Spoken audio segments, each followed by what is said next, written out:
Hello and welcome to Beth Rigby Interviews. This week, I'm in conversation with the outgoing First Minister of Scotland, Nicola Sturgeon, in one of her only interviews since her shock resignation. I'm not expecting violins here, but I am a human being as well as a politician. There is a much greater intensity, dare I say it, brutality to life as a politician than in years gone by. Her departure a bombshell which exposed the SNP's lack of a succession plan before a divisive contest to replace her got underway. And you can sit here and feel free to attack the SNP's record in the Queensferry crossing. I don't think it's going to do us I'm not attacking the SNP's you record. Are. You're suggesting that it wasn't you. as successful. No, I did not say that. Hold on, don't put words in my mouth. And why do you think I'm more trusted to tackle the cost of living crisis than you are? And now a fresh controversy. A row over transparency has forced Sturgeon's husband to quit as the SNP's chief executive.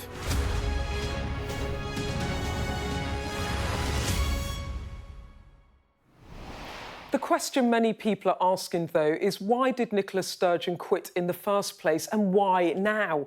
Was it the failure to secure Scottish independence, lingering questions over party donations, or could recent setbacks be to blame, like the UK government blocking a controversial Scottish bill on gender recognition?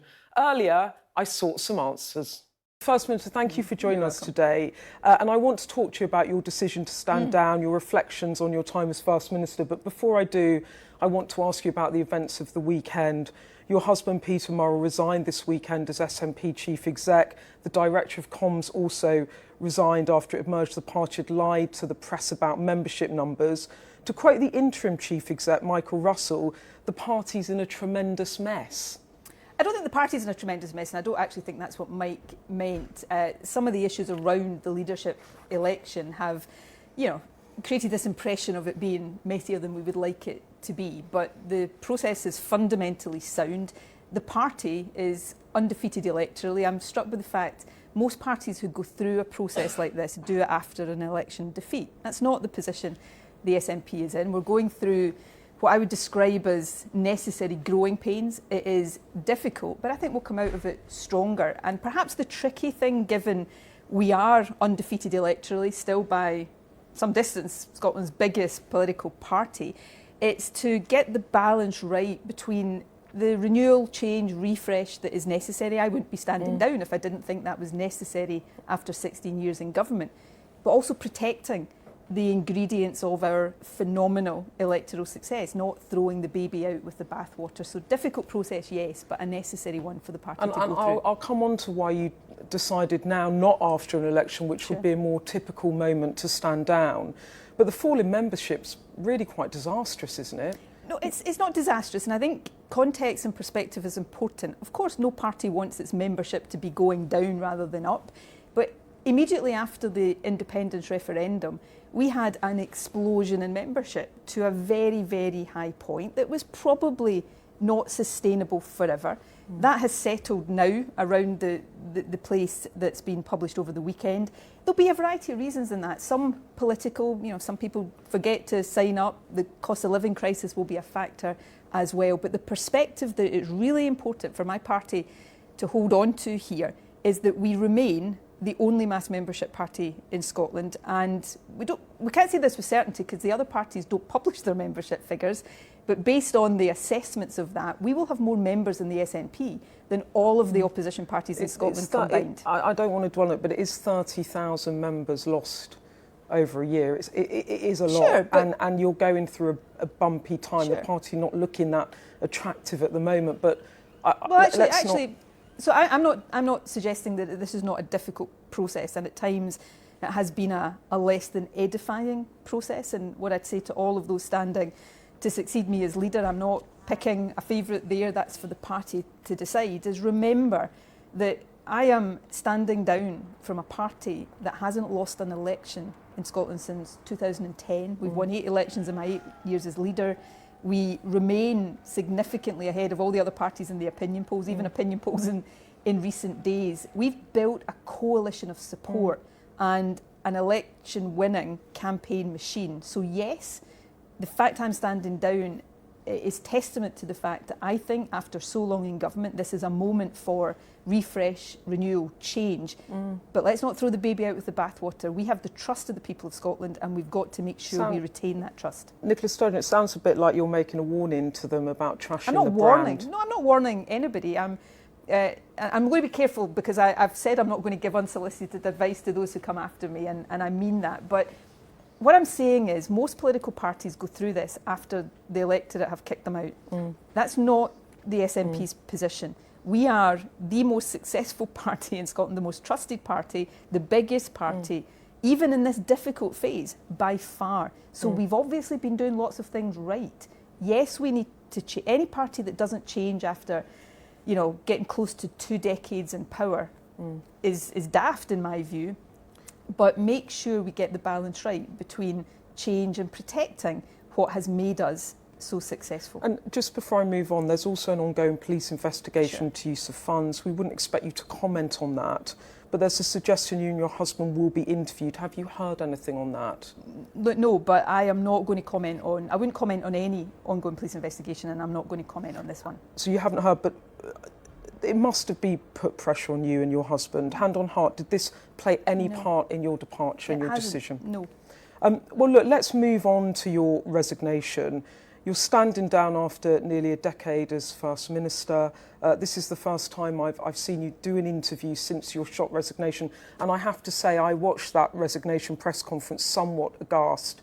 You'd said you'd fight the next general election. You said it would be a de facto independence referendum. And then out of the blue, you quit. Yeah, I mean, firstly, this is not directed at you, but Scottish journalists now describe my announcement as a shock and out of the blue. Many of them have spent the last couple of years speculating that I was about to do exactly that. So, perhaps not quite as out the blue as many thought. Every time I've said that I'm going to fight the next election and carry on, I've meant it. But I became, I suppose, ever more conscious of the fact that every time I said it, I was having to work harder within myself to convince myself of that. I mean, to give some context, I've been First Minister for more than 8 years. I've been in government for 16 years, but I've been in politics for 30 years. I've done this for my entire adult life.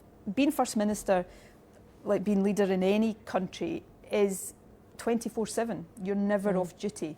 There have been some really difficult periods over the last 8 years. The COVID experience was the most mentally and physically challenging I've ever gone through. So taking all of that, I just got to the point where I thought, could I soldier on for longer? Undoubtedly. Could I lead my party to more electoral success? I absolutely believe that.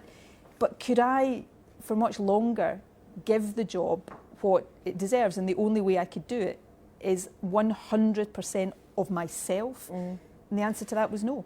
I mean, actually, Jacinda Ardern, who you have been compared to, the former Prime Minister of New Zealand, said she didn't have enough in the tank. You said you didn't have the stamina. Is that how you felt? You just didn't have enough in you anymore? I can only do this job, and I think anybody should only ever do a job like this if you can give it everything. And that's not just 100% of your work. A job like this, you give everything of yourself. You're never off duty. I'm not complaining about this. It's part and parcel of what the job is about. I can't just open my door and go for a walk with a friend of a Saturday morning. I can't go for a coffee. All the things people take for granted are not there for you. And I think there is only so long anybody can and should do that. So that's the personal reason. And traditionally in politics, maybe because it's tended to be more men than women doing it, there has been a tendency to cling on beyond the point you should step back. I prefer doing it this way, to step back maybe a bit before it was absolutely the point where everybody thought I should. But arguably, Nicola Sturgeon, you stepping back now is leaving the party in a worse position than it would be for all of the difficulties you've had over the past 18 months. The party's going to be in a worse position for you stepping back. I don't think that's... It looks like a mess at the moment, I have to say. We're going through a difficult period just now, but I believe we'll emerge stronger from that. For any political party, any organisation, you cannot be forever overly dependent on one individual. And that's part of we need to be able to move on. There's a wealth of talent in the SNP. We need to allow that to come forward. Part of the reason, going beyond my personal, and if I can't give it 100% personally, I'm not doing my party any favours by staying on longer. But one of the reasons beyond that for me stepping down is that because I've been around for so long, you become so dominant in the political discourse that you actually start to eclipse other people and the talent that is there. So is this difficult? And yes. Will we come through it? Yes. And in terms of where I leave my party, I am bequeathing to my successor a party that is undefeated electorally in my entire leadership, a party that remains the biggest in Scotland. That's a brilliant foundation for anybody on which to build. And I listened carefully to what you said about how maybe male politicians in power cling on until they get shoved out, whereas you're leaving on your own terms when you have decided. But I'm curious still, was there a change in your personal life? Was there something that tipped you over the edge, or you just felt fatigue? On the day I made the announcement, I think I spoke in Butte House for about 20 minutes, and in that speech are the reasons for the decision. And I know there's always a temptation to look behind that and say there must be some hidden reason. There's not. I kind of poured my soul out that day. Partly it's personal. I joined the SNP at 16. I entered Parliament at 29. I became Deputy First Minister at 37. I'm about to be 53. I've been Nicola Sturgeon, the politician, for all of my life. I want to, in the next phase of my life, spend a bit more time on Nicola Sturgeon, the person, and contribute to the causes I care about in a different way. But for my party and the country, I also think after a certain period of time, change is healthy for any democracy. I sound as if I'm bigging myself up here. I'm not meaning to. I kind of dominate Scottish politics, which is not always healthy. It obscures and distorts debate on other issues. So this is the right time to go. Can I put it another way if we go back to Ahern, because there are lots of parallels. Like you're a credible communicator, a formidable politician, and like her, you've left your party potentially in a worse shape going into a next general election than under your leadership. Your decision has genuinely surprised the party. Succession planning doesn't seem to be thought through. Could you argue, irresponsible? Because they're not ready to succeed you. There was a succession plan when you became First Minister. Well, there wasn't a succession plan, there was me.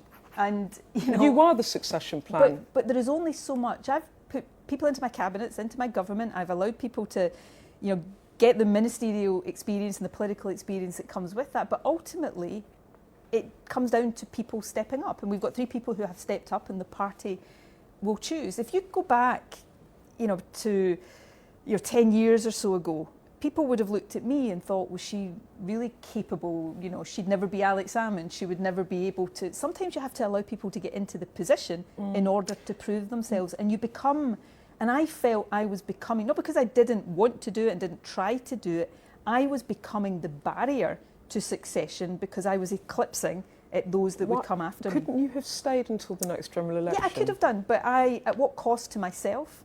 At what cost ultimately? Because if it is, and I don't believe it's the case, I think my party fundamentally is in a very strong position.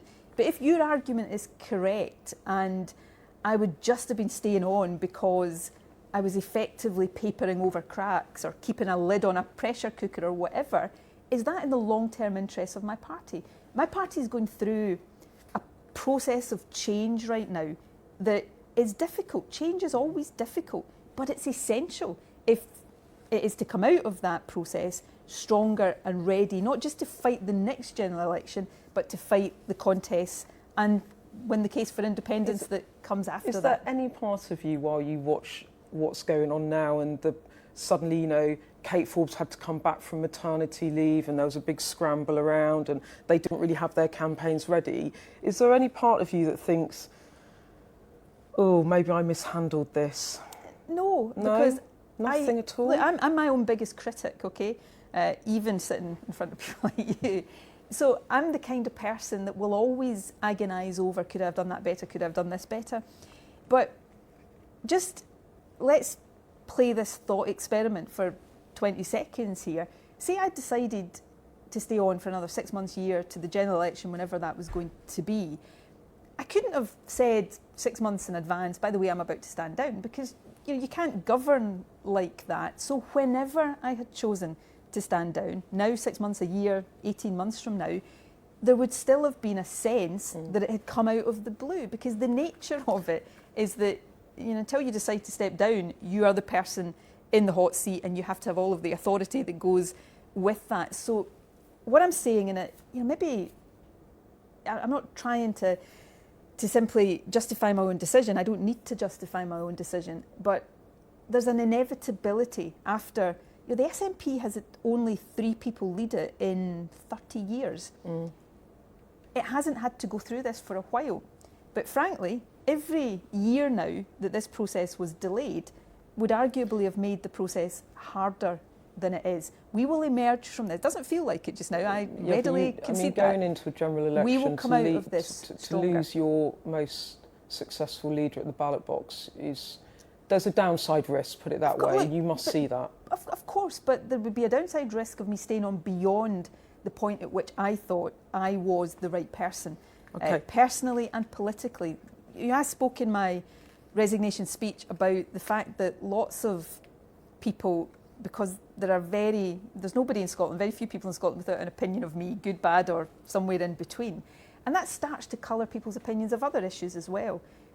In democracy, change is essential. In a healthy democracy, it is inevitable and inescapable. It's never easy, particularly when you've gone a long period without it. But I actually think in standing down now, rather than 6 months or a year from now, I'm giving my party the ability to go through this process, come out of it stronger, and be fighting fit for the general election when it comes. If your party lose loads of seats in the general election, will you look back on that and regret it? Well, I don't believe my party will lose seats in the general election, and I will play my part, not as leader, but in different capacities, at making sure my party fights the general election and fights it to win. Okay, just a few more things. Now you're leaving the political fight, I do want to ask you about... I'm not leaving politics, I'm leaving leadership. The leadership fight then.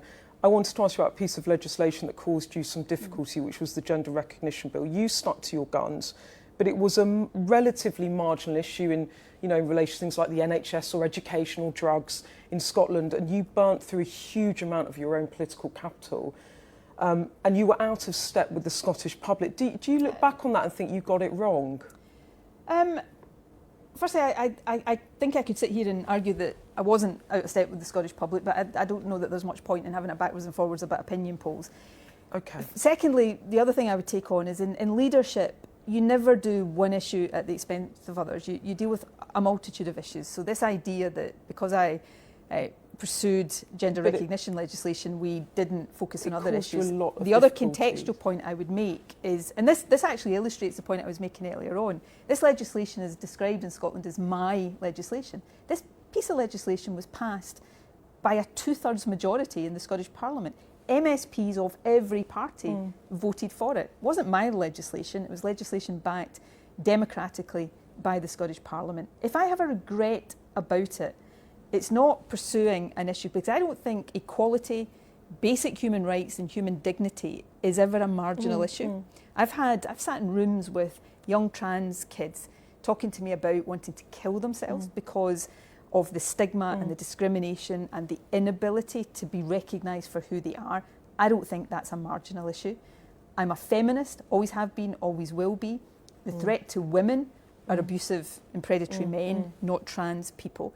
So I don't regret taking on that issue. Remember, Scotland was far from the first country to do this. Many other countries have similar legislation already in place. My regret is that I wasn't able to take the debate and the discourse around it into a more rational place. Not to get everybody to agree with me, that was never going to happen, but to help ensure that we could debate it reasonably, civilly and rationally. And maybe that's part of what I've been saying here.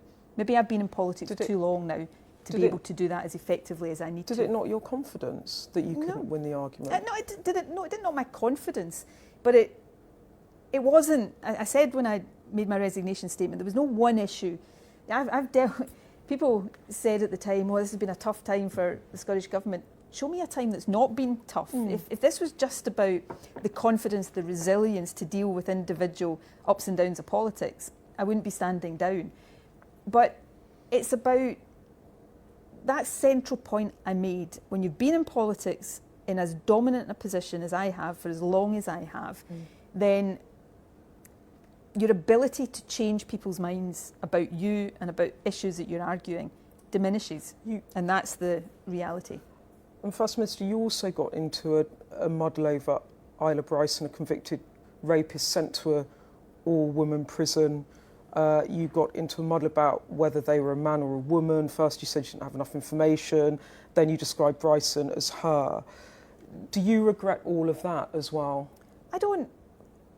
The Scottish Prison Service has been dealing with trans prisoners for years, and it's been dealing with trans prisoners safely and effectively. And so I don't regret, if I fail in any respect on any issue to communicate things as clearly and as properly as I can, then I always, regret the fact that I've done that. But, these are tough issues, but they are issues fundamentally about basic human rights. And my point on Isla Bryson, women's rights. I've campaigned for women's rights. I've fought for women's rights all my life and always will do. My point, and that it goes exactly to my point, there is no other group in society where we take the behaviour of a tiny minority and use it to deny rights to the whole of that group. The vast majority of trans women, the vast overwhelming majority of trans women never commit any crime against women or any other crime. Absolutely. A minority in every group will be bad faith actors that do terrible things. We deal with them, and that's the point I made about Isla Bryson. What gender that person said they were was less important than the fact they were a rapist, a convicted rapist, and that's how they're dealt with in the prison service. But the fact that they were a convicted rapist should not have been used by anybody as a pretext for denying rights to the broader trans community. You, female leader, feminist, J.K. Rowling wore a T-shirt saying Nicola Sturgeon, destroyer of women's rights in 2022. Did that hurt? No, because it's not true. And one thing So you were angry? I wasn't angry. Look, things don't hurt you if they're fundamentally not true. I'm not going to... J.K. was a huge Harry Potter fan, still love Harry Potter. I'm not going to get into a spat with J.K. Rowling. I've got and she's entitled to her views. But I know where I stand on women's rights. I know what I've fought for and campaigned for all my life on women's rights. One other thing I would say here, and please, before I say it, it's not a comment directed at J.K. Rowling. Absolutely not. It's a general comment. But, one of the other things that, I've spoken about, lots of people speak about these days, is the abuse that women in public life get that is much more intense than at any time in my political career. An irony of the whole trans debate is, and I accept, the scrutiny, robust scrutiny that comes with the job that I do, but I've had more toxic abuse on this issue, much of it from women claiming to care about women's rights and women's safety, than I have from probably any other issue. And I think all of us need to take a step back and reflect on that. We can disagree, and obviously do disagree on this issue, but whether it's on this issue or other issues, we need to relearn how to disagree in a way that is civilised and respectful and brings a bit of good faith back into some of these debates. Isn't it partly, though, because women feel that their rights are being ignored? Look, Isn't that why women are feeling angry about it? Well, some women are feeling angry about it. Many, many women are not. I am a woman. Women's rights matter to me more than almost any other issue. I've grown up, like most women have, experiencing at different times in my life, the fear of being attacked by men. It is predatory men and that are abusive towards women. That's what we need to focus on. We also need to, in my view as a feminist, we need to focus much more on the real threats there are to women's rights around the world right now. Reproductive rights are under more attack than they have been in my life, probably. In many parts of the world, women still don't have basic human rights and dignity. Many girls still can't go to school. Misogyny, sexism, all again fueled largely by social media, on the rise. There are plenty real threats to women's rights and women's safety right now, and I think we should focus more on them rather than on things that perhaps are not the case. So when Kate Forbes says that she would like protection zones around abortion clinics with balance, and we don't know what that means, does that worry you? Look, I'm not going to make a comment on Kate, Hamza, Ash, anything they're saying in the leadership election, because it's for my party to decide. On these issues, I'll speak for myself. We are seeing, and Scotland's not unique here, protests outside abortion clinics now that I think are wrong. It's not the protest that is wrong. People in a democracy have a right to protest, but come and protest outside a parliament where laws are made, not where women are accessing basic health care, which is what abortion services are. And I am a big supporter of effective buffer zones. Legislation has recently been passed in England for buffer zones. Northern Ireland have it. I want to see Scotland do the same, and I'll be an advocate for that from the backbenches. I've got 2 more questions. We're totally out of time. This week, you've got your final First Minister's questions, your final Yay. cabinet. You're doing a big speech. You're doing a yay there. I was going to ask you, number one, it must feel weird. Yeah. Yeah. Look, I've been, since I made the announcement, I've been a mix of emotions. I don't mind saying that, and I'll be a mix of emotions this week as I go through these final acts, cabinet, First Minister's questions. This is the biggest life change I've probably ever gone through. It's going to be a big transition, and I'm going to have to adapt, and it will take time. But in all of that mix of emotions in the last few weeks, I've never doubted that I'm doing the right thing, and that's in my core. I feel that in my gut. Would you ever come back, or is this it? Are you ruling out a Nicola Sturgeon comeback? There is not going to be a Nicola Sturgeon comeback. There is not. I just want to ask you about your final act, one of your final acts as First Minister, because it was to announce the launch of a memorial book for those who have experienced pregnancy or baby loss. It's an experience that you went through in 2011 when serving as Deputy First Minister. It's particularly poignant today because it was Mother's Day yesterday, and you would have had a child that was in double digits now. It's something we don't talk about enough. Is that why you wanted to do that you wanted that to be part of your legacy, to try and allow women the space to talk about this publicly if they want to? It's not just because I had that experience. Me having that experience has given me an understanding of why that's so important to women who go through early baby loss and miscarriage. So yes, I think it's important. I look back on my experience, and if there had been the ability to have the child that you hoped that pregnancy would become recognised, recorded in some way, I think that would have brought some comfort. And I do think it's important that we talk more openly about these experiences, miscarriage, menopause at another stage of life that women go through, but have been for so long clouded and shrouded in stigma and a bit of embarrassment. And I think we need to open all of that up to much greater discussion and embrace it.